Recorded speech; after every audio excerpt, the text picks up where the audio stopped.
3D or not 3D, that is the question. Hollywood's been making false starts and false promises about 3D since the 50s. Now comes director Jim Cameron, who's unveiling a movie in mid-December that could settle the argument about the staying power of 3D once and for all. Cameron, of course, directed Titanic, the most profitable movie ever made, and famously declared himself king of the world when Titanic won 11 Oscars in 1998. Since then, he's been immersed in a wildly ambitious and very expensive 3D science fiction fantasy that mixes real actors with computer-generated creatures, the sum of which he believes will change the movie business forever. You're not in Kansas anymore.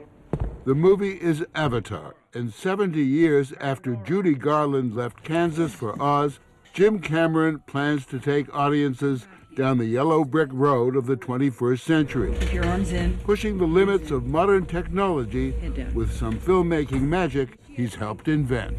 Just relax and let your mind go blank. I've been working up to this for a long time. This is the film I think I always wanted to make when I set down the path of being a filmmaker. Avatar is set on the moon Pandora, a fantasy Eden which Earthlings want to exploit.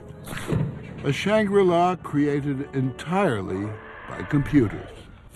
You're creating a world. Every creature in it, every blade of grass, every tree, every cloud in the sky, every little reflection in the eyes of the characters.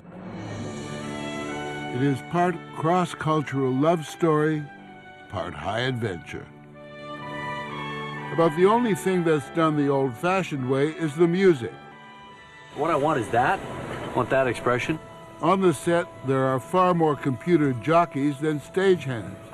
Avatar is made up of at least 3,000 separate shots, each one containing layer upon layer of special effects. What's interesting to me is that with all of the technical changes, it always comes down to the story, no? Exactly. It all boils down to the story and to this, right there, you know, right in the eyes. Cameron's stars are Sigourney Weaver, Sam Worthington, and Zoe Saldana. But in a sense, the real stars are the inhabitants of Pandora. 10-foot-tall blue people with tails.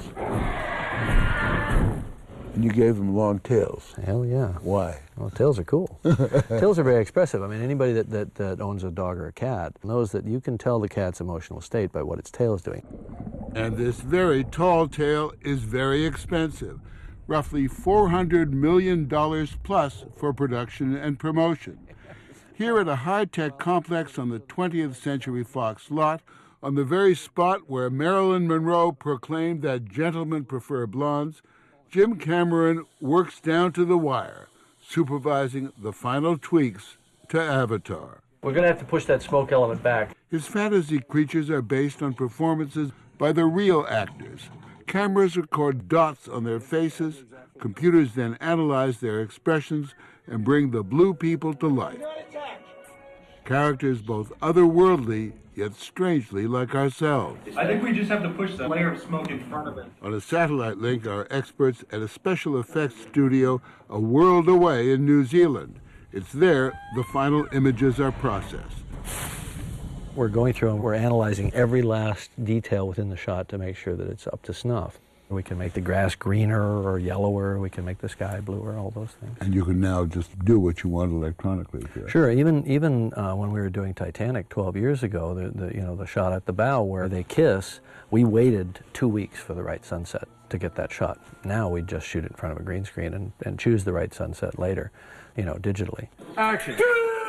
Shooting actors against a green screen and filling in the background by computer is a brutally time-consuming process. 3, 2, 1, action! We dropped in on Cameron a few times over the past 2 years and found a man obsessed, a hands-on devil for detail. As here, with time and money slipping away, he spent most of a day rehearsing and shooting a scene that might last barely seconds. Are you excessively obsessive? Clinically? Never been diagnosed. I'm sure it's in the job description for directors in general. Cameron is 55, married 5 times. For the last 9 years to actress Susie Amos. His office is filled with remembrances of blockbusters past, including the wheel from the set of the good ship Titanic. I keep this in my office because I know what it feels like to be at the helm of a sinking ship, which is what it feels like on every movie that I make. That's the Thanator. He's the big bad guy in the woods. He wrote Avatar years ago, but had to wait for technology to catch up with his vision of blue people and alien worlds. I've loved fantasy and science fiction since I was a kid. I'm an artist, I'm an illustrator. I've been drawing creatures and characters and robots and spaceships since I was in high school. Growing up in Canada, his passions were movies, art, and science. After the family moved to California in his late teens, he spent some aimless years, dropping out of junior college, working as a machinist and a bus mechanic. And then one day I just quit my job and started making a short film. You once said, I went from being a bum who liked to smoke dope and hang out by the river to this completely obsessed maniac. What was the turning point? What was the point at which you lost your mind? Or found it. I think, I found my calling. And I think the moment that you're making a film, no matter how crude, no matter how small or cheap the film is, you're a filmmaker. He'd hang out at the University of Southern California library, reading up on the technical aspects of movie making. Soon he had his first real Hollywood job. Working for Roger Corman, but that was big time for me. Corman was and is the legendary king of the B pictures, who in the 60s and 70s gave many young filmmakers a chance to show their stuff. Besides Cameron, Corman alumni include Jack Nicholson and directors Ron Howard and Martin Scorsese. People came in with a lot of enthusiasm, a lot of passion, not much experience. Cameron made himself useful on a Star Wars ripoff called Battle Beyond the Stars. He designed model spaceships, helped with special effects, and soon was running the art department. You had no money. There were no delusions of grandeur. You didn't care what film it was. It was a movie. His first directing job was on a preposterous bit of business called Piranha 2. It's the very best flying piranha movie ever made.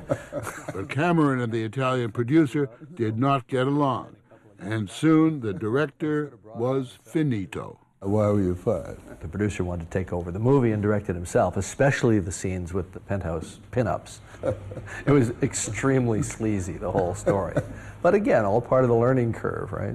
And while in Rome arguing with the Italians, Cameron had a vision, literally. I was sick with a high fever, had a dream of this chrome metallic death figure coming out of a fire, kind of a skeletal robot, if you will. So I woke up with that image in mind, did some drawings, and then constructed a story around that image. That dream image became The Terminator. The movie put Cameron on the map, though his star, Arnold Schwarzenegger, was not the studio's first choice. I'll be back. The head of Orion, who were going to release the film, called me up and said, "Are you sitting down? I've cast this movie." I was at a party, and "Are you sitting down? It's O.J. Simpson for The Terminator." And I said, "This is the stupidest idea I've ever heard."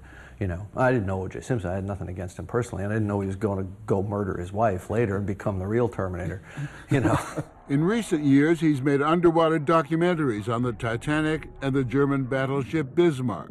Both expeditions presented enormous challenges, plus the danger of working almost 3 miles down. The Jacques Cousteau specials, this was in the late 60s, brought the ocean into our living rooms and into my already inflamed imagination that loved, exploration and fantasy. So I had a love affair with the ocean that began before I had actually even seen an ocean. His 1989 film, The Abyss, is still remembered as one of the toughest movie shoots ever. Cameron filmed it in South Carolina in a decommissioned nuclear power plant filled with 10 million gallons of water. We were underwater for 10 weeks, 6 days a week, 8 to 10 hours a day, submerged. From The Abyss on through Titanic, Cameron got a reputation for driving cast and crew relentlessly, come hell or high water, to get the shot.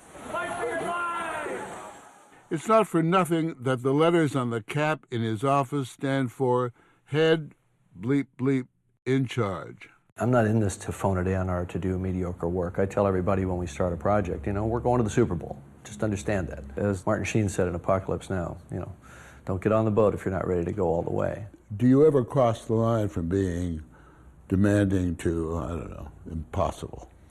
I like to think not, and certainly not lately. Maybe in the early days there was a lack of perspective where the movie was everything. Now Hollywood waits to see if the director still has his best stuff. Mr. Cameron's Wild Ride will soon be released in regular 2D and 3D. Shut up and fly straight! Avatar is potentially the Citizen Kane of this medium. Michael Lewis runs Real D, a company that makes the 3D system most theaters use. Yes, you still need the glasses, but as Lewis demonstrated, the new ones are very popcorn chic, coming in designer styles, kids' sizes, and doubling as sunglasses. 3D believers see a revolution coming. 3D television sets hit the stores next year, aimed mainly at viewers who want to watch DVDs of 3D games and movies at home. And beyond that, maybe it becomes the standard for news gathering. Maybe it becomes the standard for sports. So you think that someday, not so far from now, will be 3D? Yeah. I'll be doing Avatar 10, and we'll be having the same interview, but we'll be in 3D. God help us all. Exactly. Movie making, Jim Cameron once said, is war. A constant fight against the countless things that can go wrong in a world of big money and big egos, where after 4 years, just birthing the movie is about all a director can think of. What is the next thing when you finish? Haven't decided. I think you don't ask a woman if she wants to have another baby at the exact moment she's having a baby. You know what I mean? You sure don't. This weekend, Jim Cameron was still in labor at the Fox Studios, still tinkering with only a few weeks before the film's opening.